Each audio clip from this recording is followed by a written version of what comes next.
Flamengo abre negociações para venda de jogador com o Corinthians. Atualização sobre Alan. Vasco da Gama tenta contratar ex-jogador do Flamengo que será liberado na próxima janela de transferência. Flamengo, refém de jogadores. Saudações rubro-negra para a maior e melhor torcida do mundo, a torcida do Mengão. Eu venho chegando nessa tarde de sexta-feira, recheado de informações. Mas antes de mais nada, meu querido, minha querida, começou a assistir esse vídeo, não tem como eu não pedir, já deixa o seu like é importantíssimo para o nosso trabalho, seu like é muito importante para o nosso desenvolvimento. E você que não é inscrito, se inscreva no botãozinho aqui embaixo escrito inscrever-se. A sua inscrição é importantíssima para o crescimento do nosso canal. Faltam apenas um inscrito para nós chegarmos a 2.500 inscritos no canal. E eu conto com a ajuda de vocês. Acione o sino da notificação para receber todos os nossos novos vídeos. E se possível for, compartilhe os nossos conteúdos. Ajude no crescimento do canal Paraquedista para podermos, assim, estarmos sempre mantendo vocês informados sobre tudo que acontece nos bastidores do mais querido. Então, vamos aqui para a primeira notícia, né? Tem jogadores no Flamengo que não têm sido utilizados aí pelo técnico Jorge Sampaoli, né? Então, um desses é o zagueiro Pablo. E, mediante a isso, o Flamengo abriu negociações com o Corinthians para aí uma venda do jogador. O Pablo atuou a última vez pelo Flamengo foi contra o Alcas, no Equador, pela Libertadores da América, na derrota de 2-1, né? Então, isso aconteceu no dia 5 de abril. Então, Pablo já sabe que não está nos planos da atual comissão técnica. Portanto, o staff do zagueiro aí abriu conversas iniciais com o Corinthians. Porém, o salário do atleta aí é algo que está atrapalhando essa negociação, né?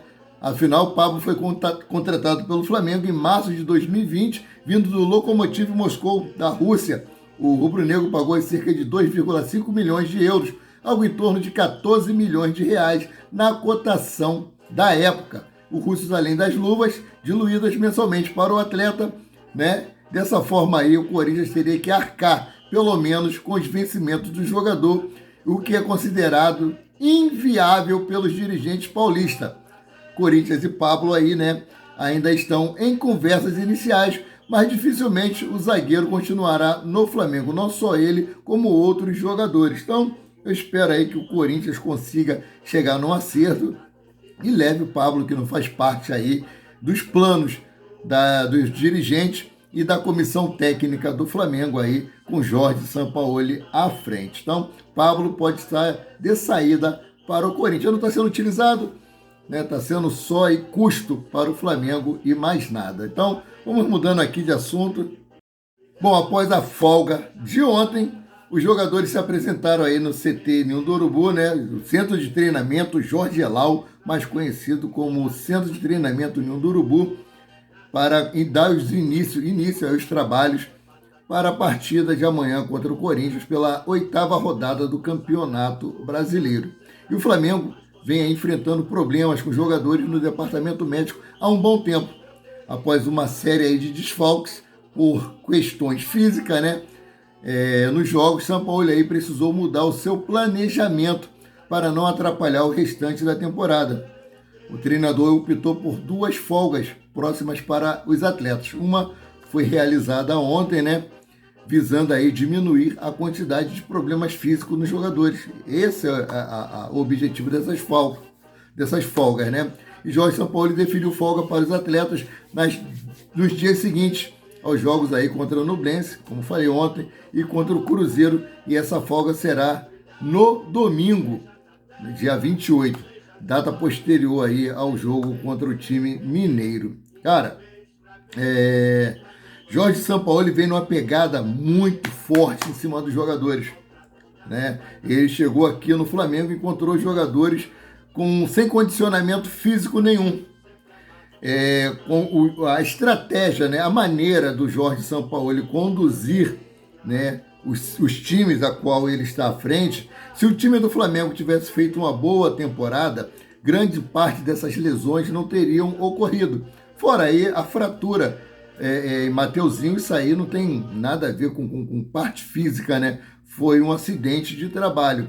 Assim como a fratura no quinto metatarso aí do Eric Pulgar, que também o deixou fora, e também do Igor Jesus, né, logo no início do campeonato carioca aí, da Taça Guanabara. Então, isso aí foram acidentes de trabalho, mas questões aí de músculo adutor da coxa, fascite plantar e outros tipos de lesões, ela vem ocorrendo devido à grande carga de exercício e os jogadores não estarem em condições físicas para tal. Então, se ele não fizer isso, o time do Flamengo vai se arrastar o restante da temporada.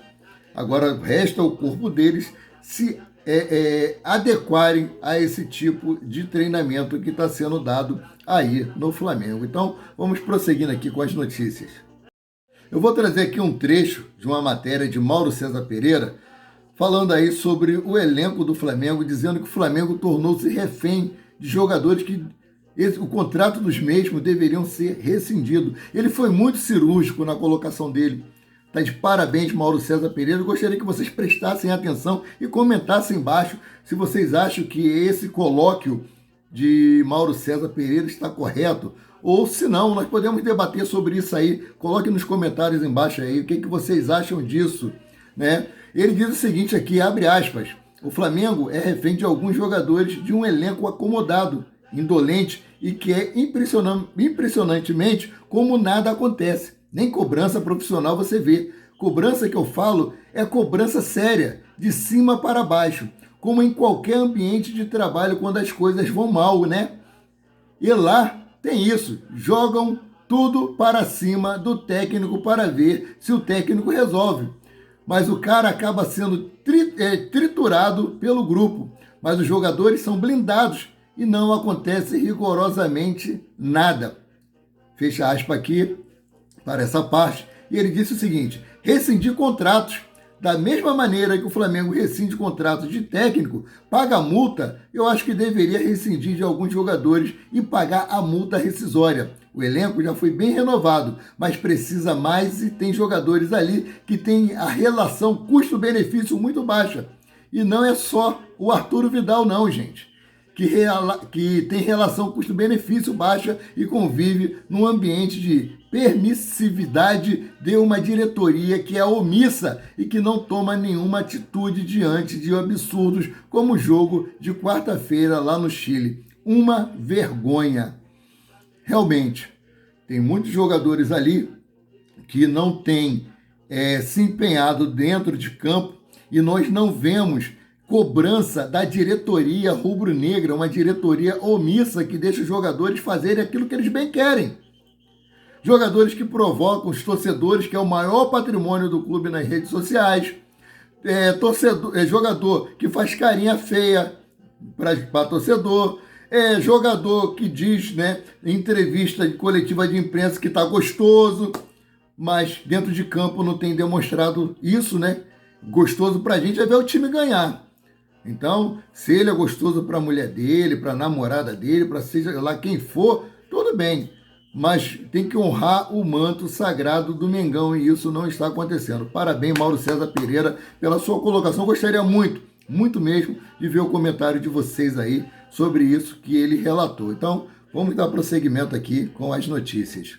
Enquanto tem aí o Mauro César Pereira, que critica a diretoria omissa do Flamengo, né, principalmente o nosso querido Rodolfo Landim, que falou que quando assumisse a presidência do Flamengo, que o mandatário faria uma gestão de cobranças. E não é isso que nós temos visto dele. Ele está muito preocupado aí com reeleição, está muito preocupado em estender o seu mandato por mais um ano. Eu não sei ainda como a cortina de fumaça não foi lançada. Com todos esses insucessos do Flamengo, sempre volta à tona o assunto estádio próprio do Flamengo. Até o momento não foi falado isso, né? Então, a diretoria omissa do Flamengo não tem feito aquilo que ela prometeu. E na contramão aí, Arnaldo Ribeiro questionou o perfil do técnico Jorge Sampaoli para o momento do Flamengo. Abre aspas aqui para o que Arnaldo Ribeiro falou, né? O Sampaoli não é um cara fácil e o método de trabalho dele no calendário de frente tripla é muito arriscado. porque você não vê, não tem tempo para treinar e recuperar jogadores. O Flamengo, de tanto mudar, você não consegue ver o mínimo de padrão no time. O Flamengo perdeu completamente o padrão, não é porque você não sabe qual é o goleiro titular ou o centroavante titular. O sistema do Flamengo se perdeu. Então, é isso aí que ele falou. O Flamengo realmente, a gente não sabe se vai entrar o Santos, se vai entrar o Matheus Cunha, nós não sabemos se vai entrar o Pedro, se vai entrar o Gabigol, se vai entrar o Igor Jesus. A gente está ali num pomba rolô, num verdadeira barata voa, mas eu não culpo 100% técnico. Eu culpo a diretoria do Flamengo que fez um mau planejamento no final do ano. Eu vou bater sempre nessa tecla. A diretoria do Flamengo não fez um bom planejamento no início da temporada. Então, vamos mudando aqui de assunto, né? Matheus França aí deve ser vendido em julho deste ano por 20 milhões de euros, cerca aí de 111 milhões de reais na cotação atual. Os representantes do atleta, né, vão viajar semana que vem para a Europa para entrar em conversação com os dirigentes dos clubes que têm interesse nele. Já trouxe isso na matéria na parte da manhã e estou trazendo novamente aí só para ressaltar, isso aí foi colocado na matéria do Coluna do Fla. Então, nós podemos estar perdendo o Matheus França aí no meio do ano. Nós sabíamos que seria muito difícil o Flamengo conseguir segurar ele devido ao grande assédio que ele tem sofrido. Vale ressaltar que a multa rescisória do atleta é de 200 milhões de euros, cerca de 1 milhão de reais.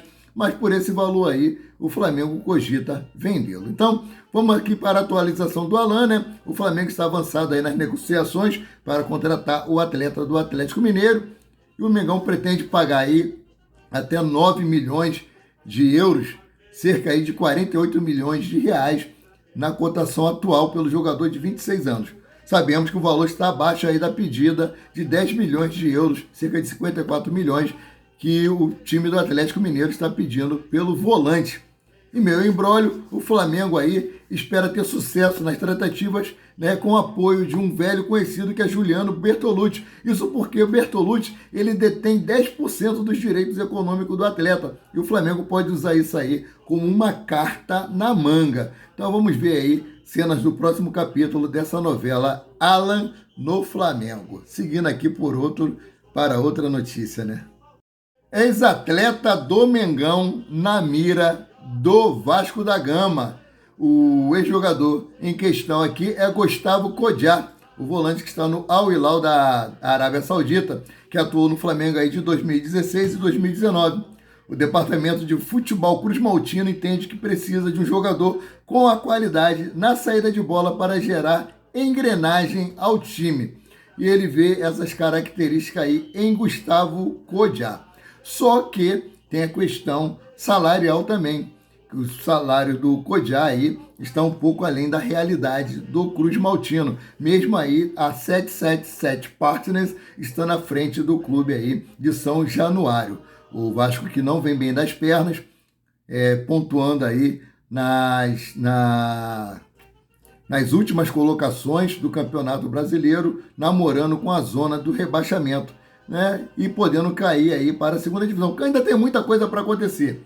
Mas a nossa torcida rubro-negra é para que o Cruz Maltino volte de onde ele nunca deveria ter saído. Então, galera, essas eram as notícias que eu tinha para trazer para vocês aqui na parte da tarde. Chegou até aqui, não deixe de dar o seu like.